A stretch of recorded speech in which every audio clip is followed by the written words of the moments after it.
بېوزله مور خپله 6 کلنه لور په پور کې ورکوي. د غزني ولایت له واغظ ولسوالۍ ښار ته کډه شوې بېوزله کورنۍ له غربت سره لاس او د ګټې وټې سړی نه لري. ته نجلۍ پکې غواړي وړي وخت یې ورکړی ده. تا بله زه هم ورته راغلي اوس راکړه نجلۍ دروازې مخې ته نشم پرېښودی.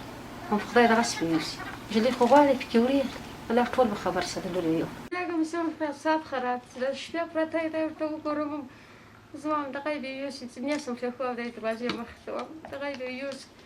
دوی اوس د ښار په پښتون آباد نومي سیمه کې په یوه نړېدلي ښوونځي کې اوسي او د ګاونډیانو په بسپنه او خیرات یې د ژوند شپې او ورځې تېرېږي.